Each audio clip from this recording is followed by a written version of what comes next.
The opinions expressed by the host and guests on Where Did the Road Go are their own and do not represent those of WVBR or its management. Our aim is to explore the fringe, lost civilizations, alternative science, the paranormal, and much more. Join us on the web at wheredidtheroadgo.com, where you can send us questions for our live or future guests via email or the live chat room. And remember to subscribe to us on iTunes. And now welcome to this week's edition of Where Did the Road Go? And this week on Where Did the Road Go, we have as our guest Lyle Blackburn, who has been an author and musician. And Lyle, are you there? I'm here. Awesome. All right. Your book is entitled what?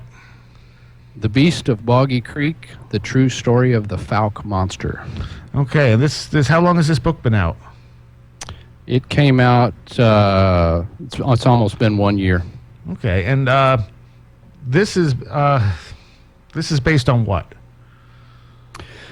Well, it's a creature known as the Fouke monster, which has been sighted over the years in southwest Arkansas, and it's most famous because of a movie that was made in the 1970s called The Legend of Boggy Creek, and there was several sequels that were made, but The Legend of Boggy Creek was quite a success in the 70s in the movie and the drive-in circuit.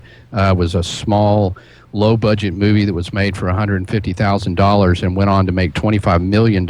So it was a real phenomenon, and people who, kind of remember horror movies and drive-ins back in the 70s all remember this. If I'm out at a book signing or something, so many people come up. And so I had seen the movie sometime when I was a kid at a drive-in and always loved it. We can talk about this more. I live in Texas, only about 3 hours from where this is in Arkansas, so it was kind of in my own backyard. And being, somebody who was interested in Bigfoot creatures and things, it was very cool.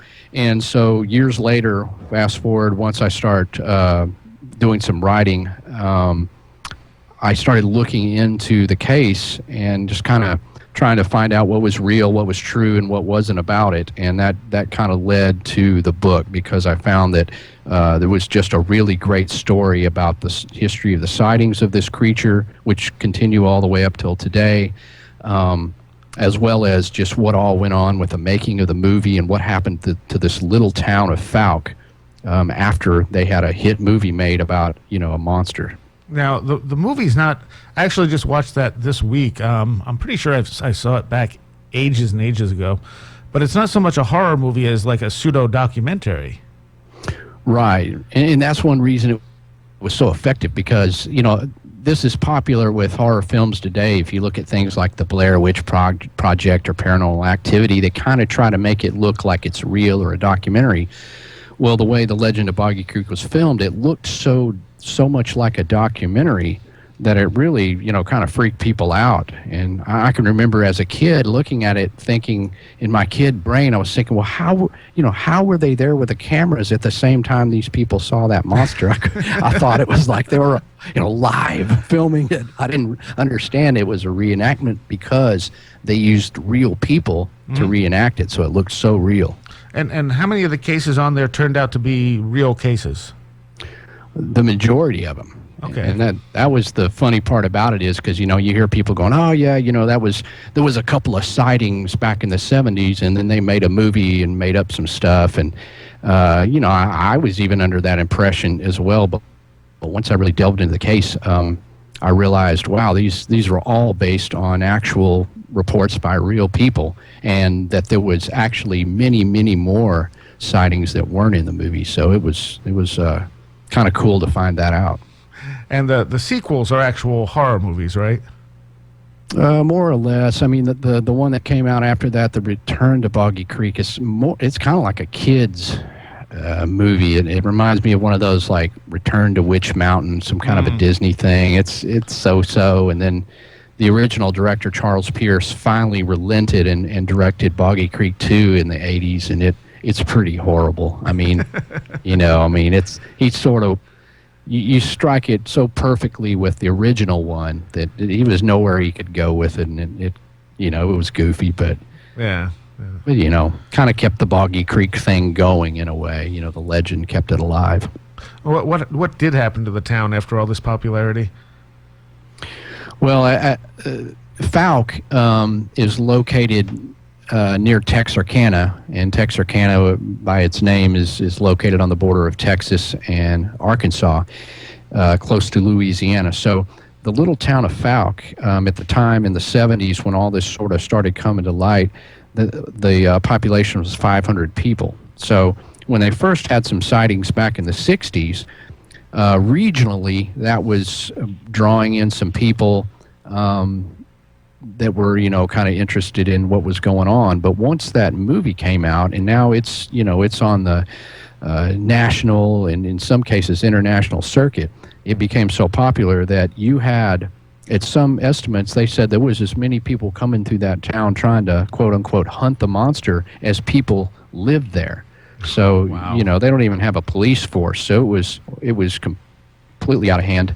I talked to a girl that one of her incidents had been reenacted in the movie, and she said they lived on Boggy Creek, and she said at that time they would get up in the morning and would come out and there would be all these people on their front lawn in lawn chairs, and they'd be like, Man. excuse me, what are you doing? Like, we're out looking for the Fouke monster.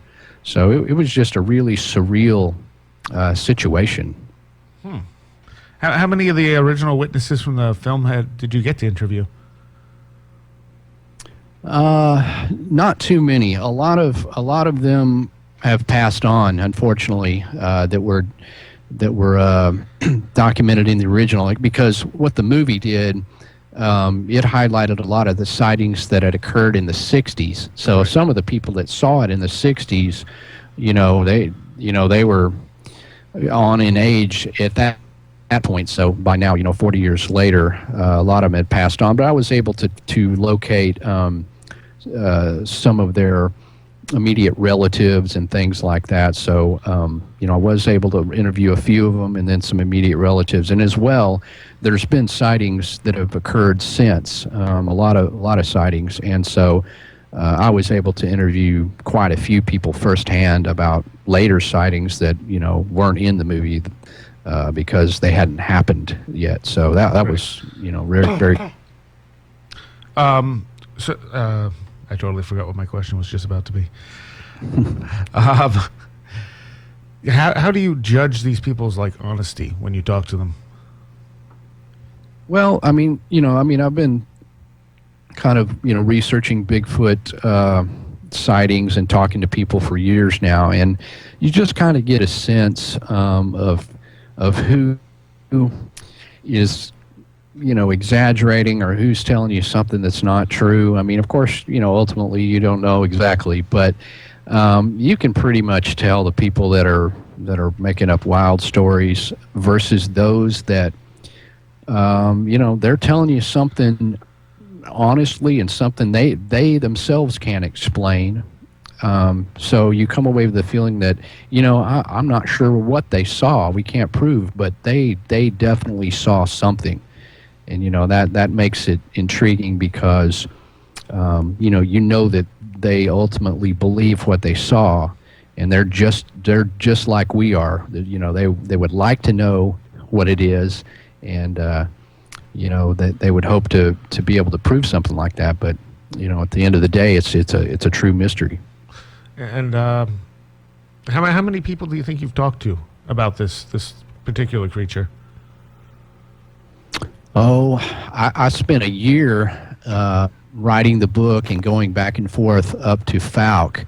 And in the process, there was several people in the town that, had a great wide knowledge of it. So, there's a guy there that ran a little museum for Miller County. He had a lot of information, and then there'd be a few other, what I call Fouke monster historians. So I had, the kind of the core people that would help me, figure out the chronology and the history. And then outside of that, I interviewed, I don't know, 20 or 30 people at least, that had sightings or recollections of how these events went down. And I mean, it hasn't stopped. Even once the book came out, then I'm starting to get even more stuff. So it's almost every few weeks I get another person that has a story. So it's been quite a bit. Wow. Okay. How far back do these cases go? The first sighting that I could roughly estimate is 1908. Wow. And that that's coming quite obviously second or third hand from people passing this story. And then there was a few secondhand sightings in 1932. Then there was one in the newspaper from 1946, which is what, if you really read most people's accounts, they'll say it all started in the 40s, because some guy had mentioned in the 70s that he had heard somebody talk about it in the 40s, so that's where they get that number. But then once the 50s and 60s started going, that's where you really get the bulk of the sightings. So, because there was just more people living there. Not a lot of people, but there was more. Back in 1908, there just wasn't a lot of people down there. So I'm sure, either, people had seen something and never mentioned anything, or there just wasn't enough people present to be able to sight these monsters. Right. And are there any Native American legends or anything about it? Yeah, definitely. All the tribes, if you start looking into all the Native American tribes of America, they all pretty much have a word for hairy man or forest giant or something along that line. So while it's hard to determine what that actually referred to, there's no doubt that they had some sort of word in their language which referred to this. You would think, why would they talk about hairy giants, if they hadn't had sightings? But of course, that's conjecture. But right. In particular to the Fouke monster case, there is some newspaper reports that date back to the mid-1800s that are basically the equivalent of Sasquatch sightings very near Fouke. In those. You there? Oh, we might have lost him. Let me play this real fast and we'll get him back.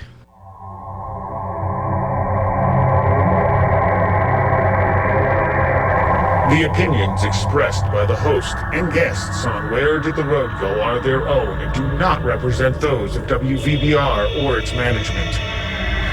Join us on the web at wheredidtheroadgo.com, where you can send us questions for our live guests via email or the live chat room.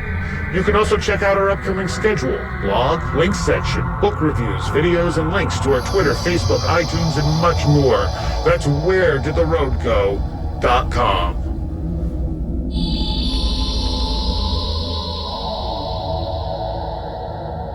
All right, well, it looks like we're having a little bit of a connection problem, so while we deal with that, Lyle is also in a band called Ghoultown, and we have a song here. We're going to hear from Ghoultown, and hopefully by the end of this we'll have him back on the line.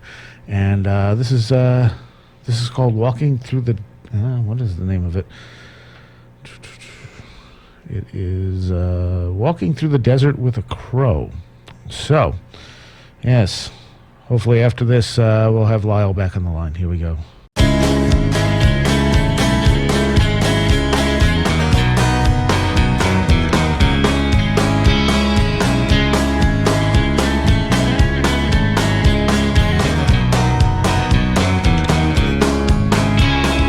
It was Sunday morning and I found myself alone, walking through the desert with a crow. I got me a shovel and I dug myself a hole, walking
You there, Lyle? I'm here. All right. Well, that was sudden.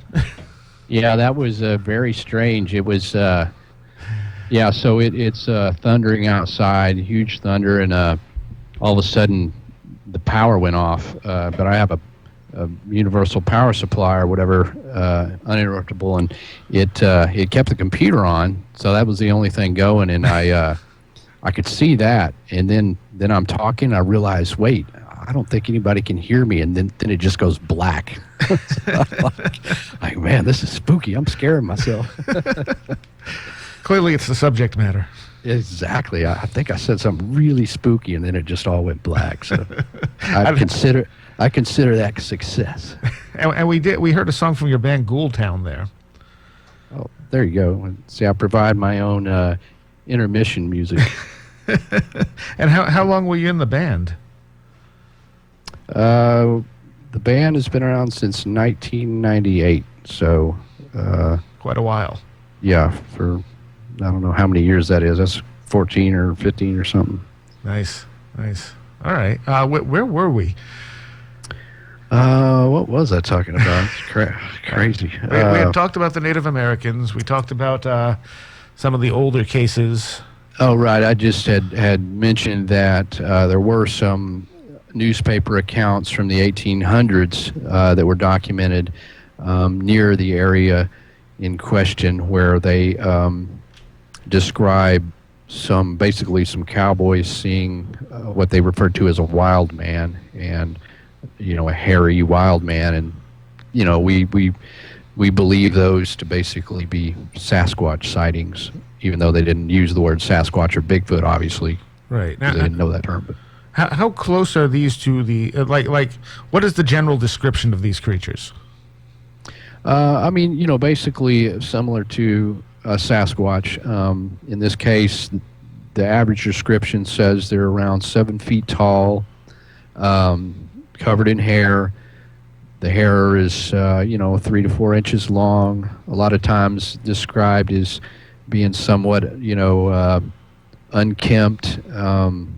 They are described in color from being black to, dark brown, gray, in the range of those colors.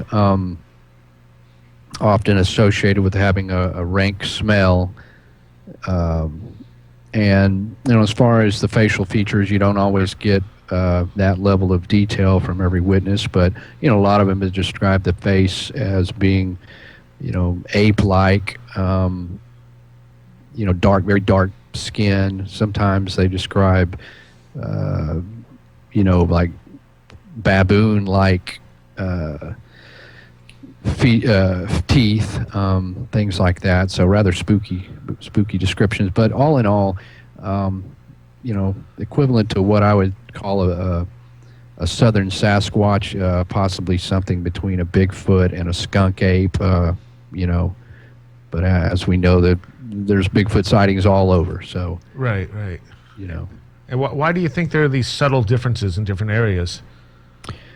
Well, logically, I would think that the environment would play a part in these. A lot of times, like the Fouke monster is not described as being so large and bulky. I mean, obviously, it's bigger than a man. It does have some bulk, but if you compare those to sightings of some of the traditional sightings of Bigfoot in Northern California, Washington, and things like that, you get a description of a much larger animal. And, that kind of makes sense because, if you're living in the Pacific Northwest in a cold environment in the mountains, you're going to need to bulk up some. But if you're in a swamp in southern Arkansas, you are going to be a little more lean, mean, and unkempt. So, it seems to make sense. I don't know if it's reflective of the culture in which people cite it, or if it's, the true nature of the creature. But the subtle differences, I would say, would be location. Now, do you think these are definitely like physical creatures like any other animals we would find?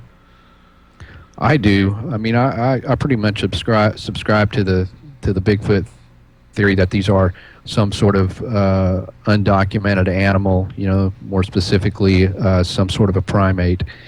I know that there are, reports that associate the Bigfoot with UFO sightings and other things, and ultimately I can't attest to anything absolute, but in the case of the Fouke monster, or in most of the cases I've researched in Texas and in anywhere I've gone, I've never had anybody come up with a story that said they saw a UFO in the proximity, or that they saw the creature, do anything metaphysical. Ever reports with them having glowing red eyes or anything like that? Occasionally there has been reports that the eyes were, bioluminescence in some nature, but there's not been any, in the case of the Fouke monster, any that seemed to describe a creature that had unnaturally glowing eyes or anything that would sort of raise a red flag or say that it could be paranormal. It all seemed to just simply be, just some sort of strange animal, and then that's the terms in which it was usually described. Because if you go back in time and look at a lot of these old sightings, and I did speak to several people who had sightings in the 60s and things like that, they just simply described it in terms of like a gorilla or things like that, and that's what they drew from, because those are the animals they knew. Right. So, well, I think also, when you're dealing with the UFO phenomenon, so many strange things happen, and it's so... when you look in some of the deeper cases, just because a Bigfoot is sighted with a UFO, it doesn't mean it's the same type of thing as you might see out in the wild. It seems to have an altered state of consciousness effect going on with UFO sightings. Oh yeah. You just because you saw, and not to say that people haven't seen UFOs and then see a big hairy creature. Who's to say that that it actually came from the UFO, or that it's a creature that's the same as what people are describing elsewhere? So it's just all theories on the table at this point, and because you just really can't prove it or say what it is. Yeah, and I guess the big skeptical response to this type of stuff is, why haven't we found any remains, any fecal matter, anything like that, that would definitively prove these things? Yeah, and that's you always get that question from people, certainly, and just because we haven't found that does not mean that it doesn't exist either. And what I tell people, if you had interviewed as many people as I had, and you knew people who were very close friends who had very startling sightings, you would be very hesitant and very pressed to explain away these things. And again, it comes back to, they saw something. Now we can't say what it is, but people definitely have seen something very strange, and you just cannot dismiss it out of hand just simply because, because that person or somebody else hasn't found some bones, it just doesn't disprove it. Right. What is the best physical evidence that we've found? In the case of the Fouke monster, there's been some footprints. A few times there's been footprints that were cast. That in that particular case, those sightings that are associated with that area, that's the best that I've come up with there. Now, of course, if you want to broaden that to Bigfoot in general, there's been thousands of footprints found. There's been hair samples. There's been fecal matter. There's been there's even been a few things like a tooth was found out in California that still remains to be proven as to just what it is. It's too big to be a man, but it's a man-like tooth.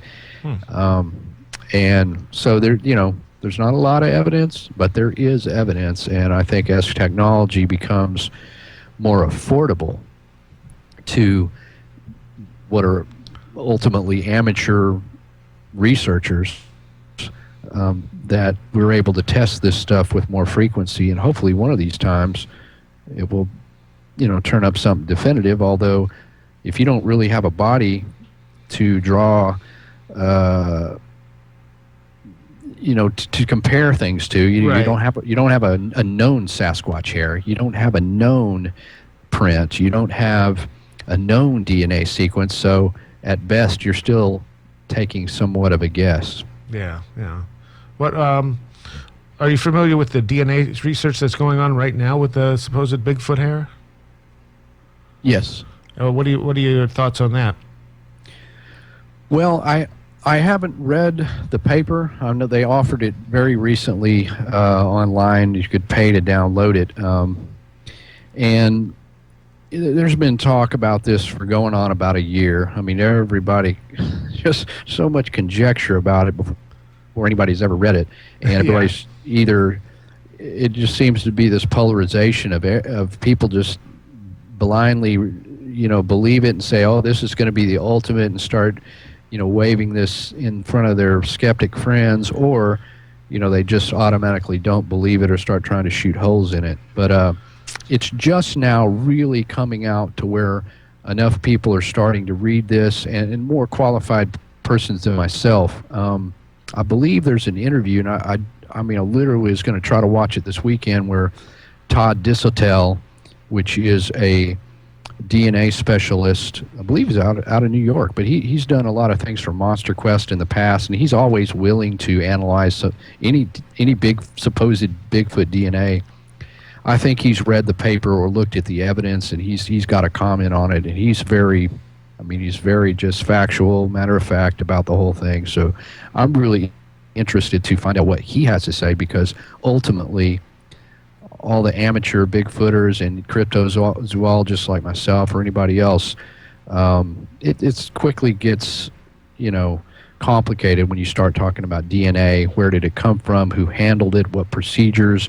What things like this. So, I'm interested to see what these actual experts say about the results that were published in this document. All right. Well, there's also kind of a occasional debate between whether these are animals or some offshoot of human beings, where they're more man than animal. Any thoughts on that? If I put my money on it, I'm going with something that's more of a animal. I mean, in that debate's come up considerably, because what this paper proposes is that the hair sample they have does show that Sasquatch is an offshoot of the human lineage, but it doesn't date back very far, and it really seems implausible that a creature could diverge from humans at this point in time and be able to change so radically, evolved into something that looks so far from us. It's just almost impossible. And that's one of the questions on the table, is how can that be? I mean, if it branched off the human line, that there's no way it would its characteristics and physicality would change that much in the time it's given. And so I still kind of just subscribe back to the, it's more of a primate. It would come from the primate line or some branch into, further back, in which, primates and humans had already diverged, and then it came off the primate line. But, that, again, that's, without a body, there's just really no way we're ultimately going to be able to prove or disprove that. And why do you think we've never found a body? Well, I mean, that's definitely hard to explain, and I can certainly identify with somebody who, asked that question. All I could say is part of it is due to skill on their part of being, experts at survive and evade. I mean, they've just been lucky this far. It's possible they bury their dead. I mean, obviously they would exist in small populations, So that would be on their side. It's much harder to find, bodies strewn about when there's not very many of them to start with. Right. And if they have a long lifespan on top of that. Right. And, it's also, just luck that one hasn't been discovered. But I mean, there's been animals in the past. I know people think, oh, well, we've uncovered everything there is out in the woods.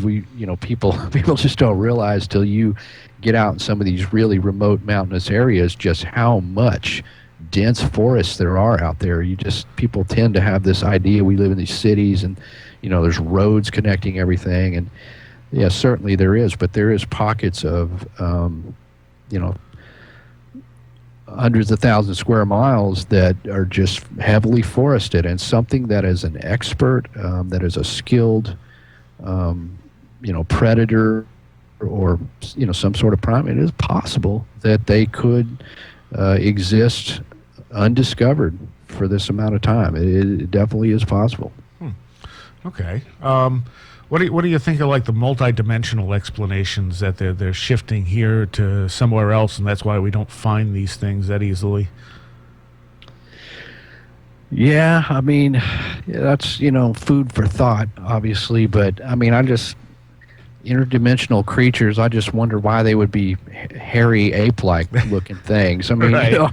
I almost think, in my mind, if I'm thinking interdimensional creatures, I'm thinking something more like the Predator, Right. Or a traditional alien. I don't know. It just seems bizarre that it would be, out of all the interdimensional creatures, it happens to be this ape-like, just a hairy ape. Unless it's like a window area where there's just something that these certain areas have special about them, and they're just wandering through.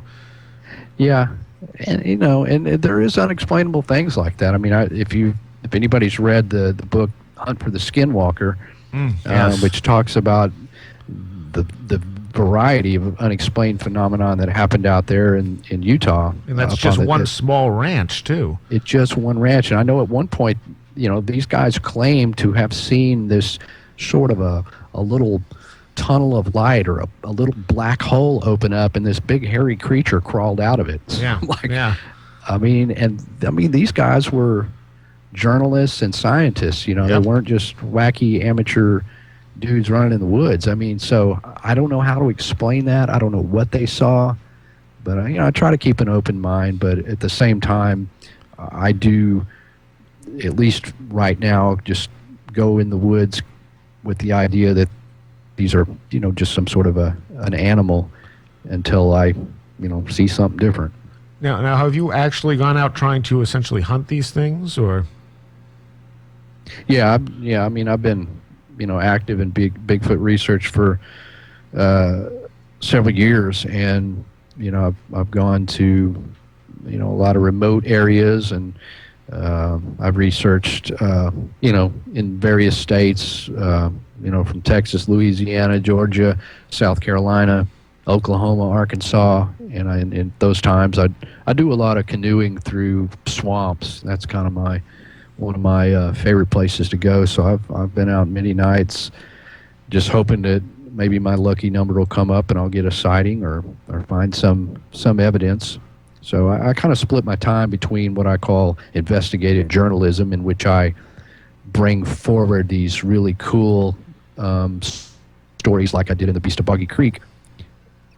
Mix that with just my own personal pursuits and enjoyment of being in the woods, looking for them. How do you think you would react if you ever came face to face with one? I consider myself fairly fearless, and I don't think I would react in panic or fear. I mean, my father is a bow hunter, and ever since I could literally walk, I started hunting with him, and so I've been in the woods so much over my life, and familiar with that type environment. So that I've kind of built up in my mind that I wouldn't be afraid if I saw one, and I would be doing my best to get a picture or just get a clear view of it. But it's another thing when you're standing there looking at a 7 or 8 foot tall, Right. 500-pound animal. I don't know. Well, I guess remains to be seen. What are some of the more interesting stories you've heard about this thing? Well, one of my favorite sightings, just that kind of really amazed me and sort of put everything in context as plausible. In the case of the Fouke monster, and I talk about this in my book, there had been quite a few sightings a little bit southwest of Fouke back in the 1960s, and in this place. It was just a little community called Jonesville. And, the population was very thin. These people essentially lived on dirt roads in the woods. But several people had sightings. And, quite credible sightings. Some of these people, a few of them are still alive, and they still swear by what they saw. And so, okay, well, these are all locals, and they're all living there local, and they have these sightings. So, maybe it's mass hysteria. Let's look at all the scenarios. But there was a guy who sings in a band called Brave Combo, which is kind of a very popular band down here in the South. And they've won a few Grammys. They've even been parodied on The Simpsons. Wow. Well, when the founder Carl Finch, back in about 1967, he was playing a battle of the bands in Shreveport, and he was driving back home in the middle of the night back to Texarkana where he lived. And this would put you right down this Highway 71 through right past Jonesville, through Fouke, right where these sightings were happening. Now, at the time, he had never heard anything about these sightings. These were not in the papers at the time. Nobody but the locals knew of it. Well, he's coming up, and his cousin is driving. They're in an old VW Bug. And it's very, very dark out on this road at night. There's nobody out there, desolate. And they're kind of near the Sulphur River. And in the headlights, they see what they believe is a man jogging down the side of the road ahead, going in the direction their car is going. And it's like, that's weird. You're in the middle of nowhere. They get a little closer. They think, well, the guy's wearing a fur coat, which is really weird because it's spring. And this is, it's Arkansas. Right. They get a little closer, and he's like, I don't think that's a coat. I think that the thing's covered in hair. It's like a hairy man. And it was pretty big, and he said it was moving very fast. And, by now his cousin is just kind of like freaking out. She's getting over towards the other lane. She's like, I am not stopping. And, just did not know what they see. So they pass by, and he tries to turn and get as good of a look as he could of it. But, of course, once they pass, it just quickly fades into the blackness. And so he just wasn't sure what he saw. And this was 1967. He had never heard of Bigfoot and certainly never heard of the Fouke monster. It wasn't until the 70s that he actually went to the theater and saw The Legend of Boggy Creek.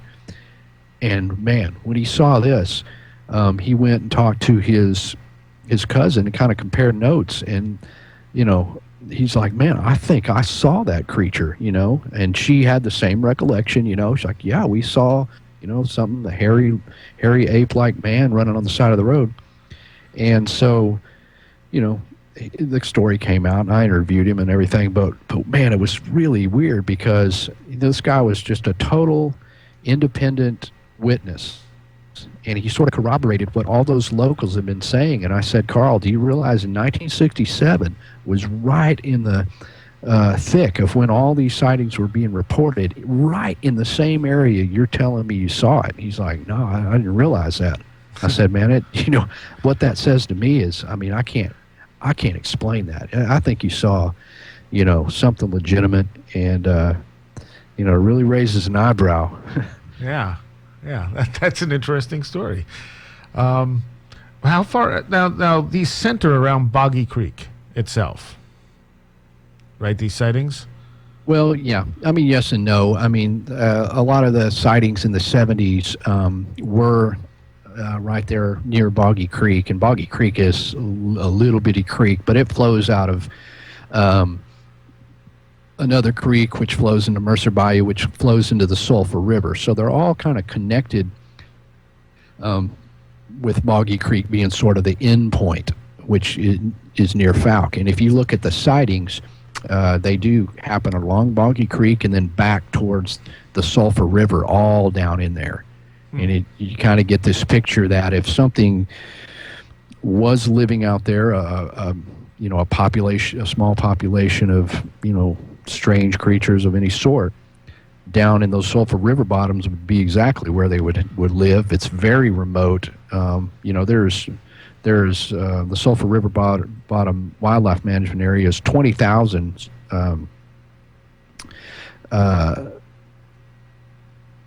miles of 20,000 acres of remote bottomlands, and it's uninhabitable. It's very swampy. There's been some development down there, but people just can't really live there very well. So when you start looking at the sightings, they sort of come up out of those river bottoms, and occasionally it's seen closer to Fouke. But there's a real pattern to it, and it does show something that would seemingly be what a real animal would do and where it would be sighted. Huh. All right, so it's a pretty decent sized area too. Yeah, it's right there, where a lot of people, and I think this would be popular. I mean, you live in New York, you probably get this same kind of thing. Everybody thinks New York is one giant city. Yeah, I mean, right. No, man, there is so much forestry up there.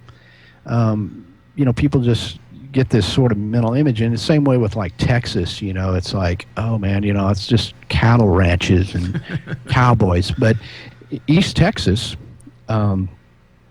is second only to, Texas itself is second only to Alaska in square miles of forestry. I mean, there's just a huge amount, and almost all of it is concentrated there in the eastern portion.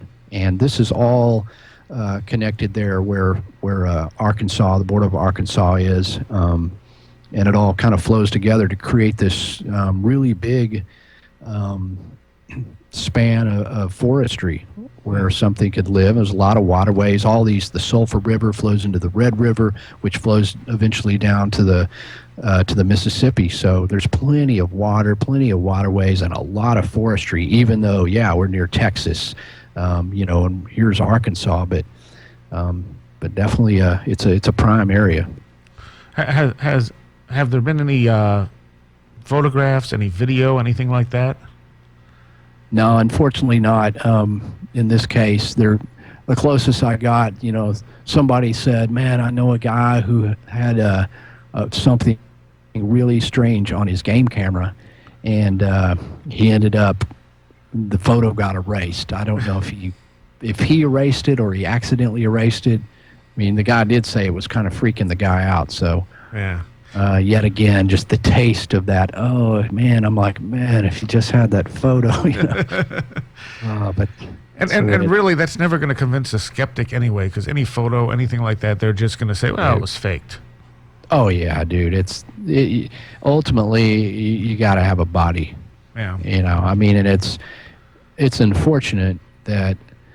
I mean, in Bigfoot itself, there's a lot of a debate against pro-kill and no-kill and all that, but, which, great, but ultimately, if we don't have a body, you can't believe these videos, you can't believe the photos, no matter how good they are. I mean, I've seen some really good photos that are supposed to be, Bigfoot, but man, with what you can do with Photoshop and what you can do with costumes and everything else, there is no way anybody, especially the scientific community, is going to accept it with anything short of a body.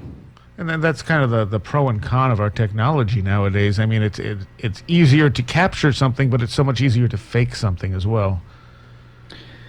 Yeah, I think so. And I mean, even just the spread of information itself, I think is a problem. And one reason I kind of like to look at these cases like I do with Boggy Creek, where I go back in time and I really build the full story. And I when you look back at the sightings, like I'm talking about in the 60s or the 70s, a lot of these people down there, they'd never heard of Bigfoot. So whereas today, you can't hardly go anywhere where somebody doesn't know what Bigfoot is. And so you hope that they haven't been influenced by what they've seen on the internet and all the films, or seeing Finding Bigfoot episodes, and you hope that they're not influenced by that, because you can rest assured that some hunter in the 1960s who saw an ape-like creature walking by his stand was not influenced by Bigfoot, because he had never heard of Bigfoot. Right. How are the witnesses you've interviewed? Do they seem slightly traumatized by this stuff, or is it a mixed thing, or are they okay with it? More than not, they're traumatized by it. There's been several that they didn't want to go back to the area in which they saw it. There's been some that were hunters and they just stopped hunting. Wow. There's been some that they don't like to necessarily talk about it. I mean, these people really weren't trying to get publicity or anything. In some cases, I had to really coax them to tell me their story and say, I'm doing a serious, book here. But I did get the feeling that they were kind of traumatized to certain degrees by what they had seen, or it's almost like this lingering question of, what did I really see? That there's they can't answer, that's not going to be answered.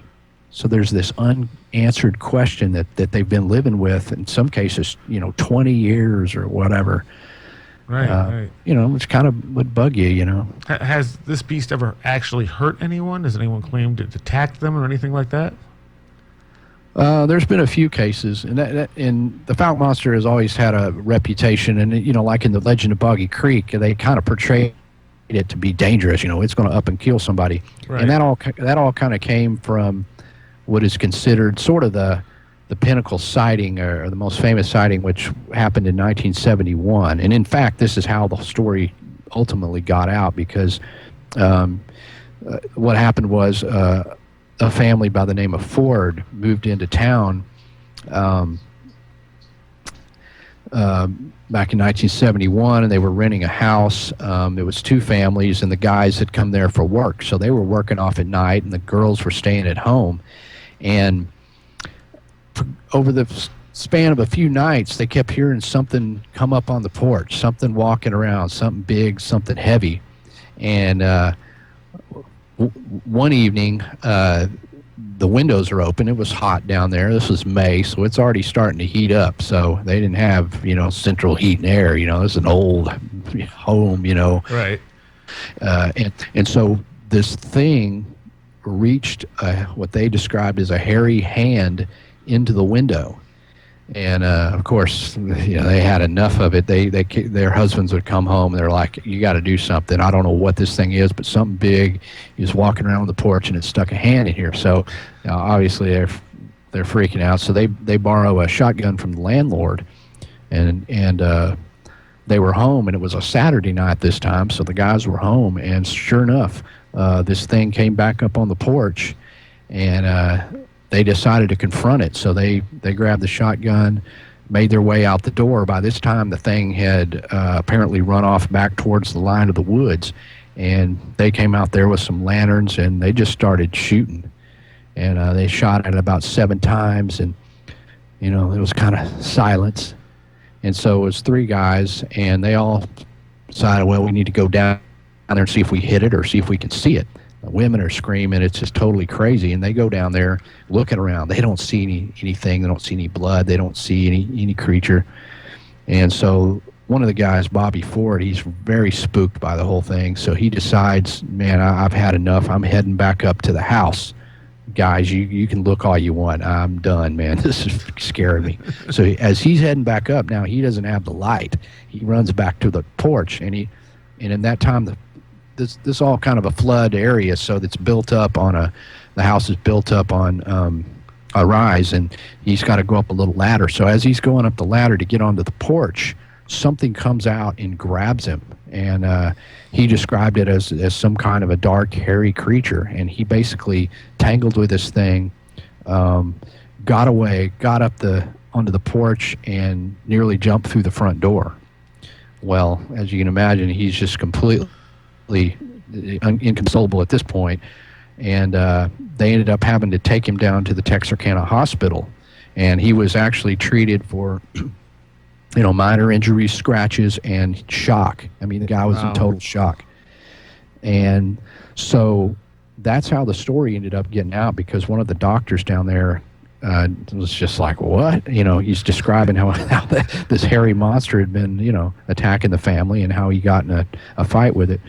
And so he calls a guy down at the radio station, said, dude, I got a guy down here that says he's been attacked by a hairy monster in Fouke. This guy's truly in shock, and I think you guys should go check it out. And so the news went out there the next morning, along with the sheriff and everybody else, and documented the case and printed it in the paper. So the next day, or like on Monday, it comes out, Fouke family terrorized by hairy monster, and that really opened the floodgates for everything, and kind of that's what led to the movie. And if anybody's seen The Legend of Boggy Creek, the final climax scene in the movie is based on that incident, the Ford incident. Right. Okay, well, we're just about out of time, and I wanted to cover something real quick. You said you're going to be on a few television shows. Yeah, I recently shot a few shows, and as a matter of fact, there's one coming up. There's a new show called American Monsters and Mysteries that's going to air on Destination America. That's one of Discovery's affiliates, and they're doing a episode that features the Fouke monster. So, I'm on there. I don't know to what extent, but I did shoot the show and do some interviews and stuff. So it's very cool that there's been kind of a resurgence in this subject. And later on, I'm not sure when this will air, but I was on a quite popular Bigfoot show on Animal Planet. So again, those are very cool things, and it's always cool to talk about Bigfoot, and so I'm looking forward to those shows. And where can people get your book? The best way to just get information on me is go to my website at lyleblackburn.com. There's links there to my book, and it's also available on Amazon. And if you follow the links from my site, it'll give you the links if you want to buy it on Amazon. It's on Barnes and Nobles. It's in digital format, Kindle, Nook. It's on iBook at iTunes. So yeah, just definitely hit up lyleblackburn.com, and that'll just click on the book image there, and that'll kind of guide you along, and you can pick your favorite flavor of book. And you also have links to info on your band Ghoultown on there too, don't you? Right. Yeah, if you want to check out Ghoultown, definitely. I think there's a video on my site, but Ghoultown.com. And it was a pretty cool video too, actually.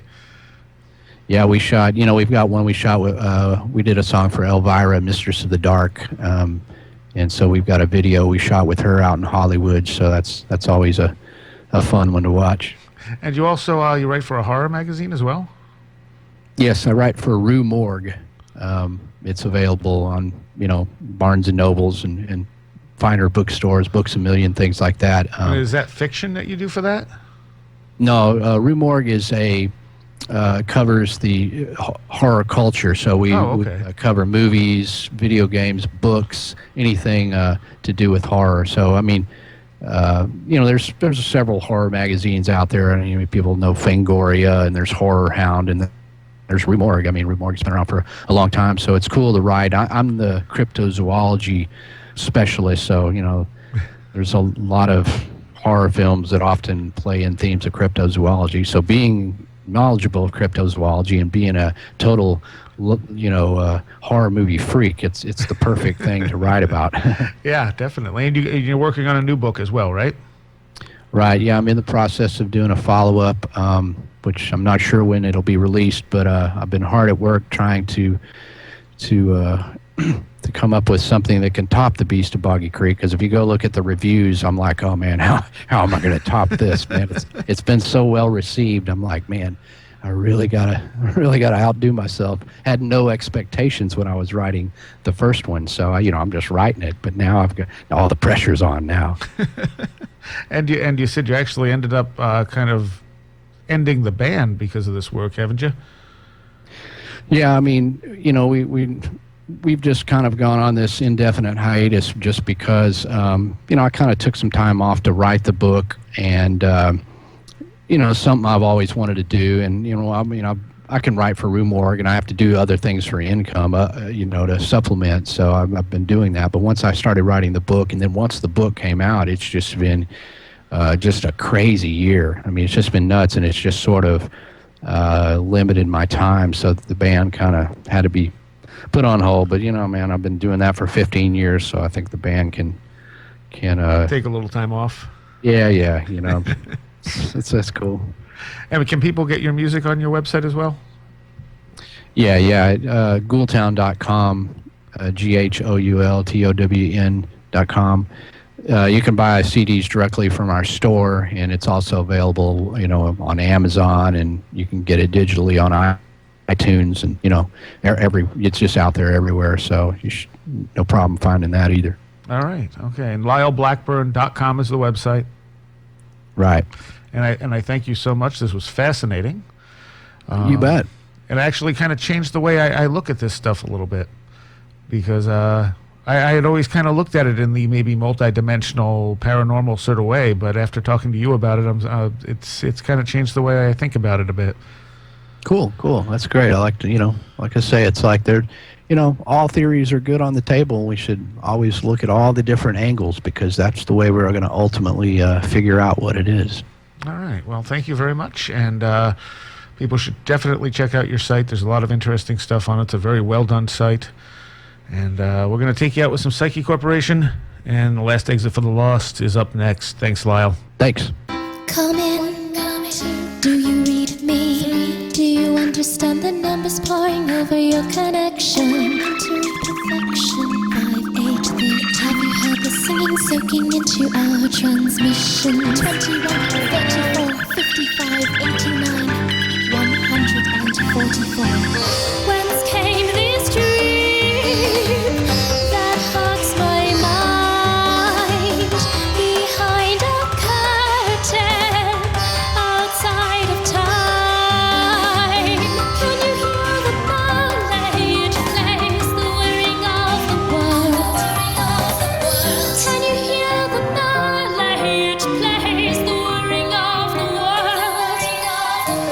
Can you hear the ballet it plays, the whirring of the world?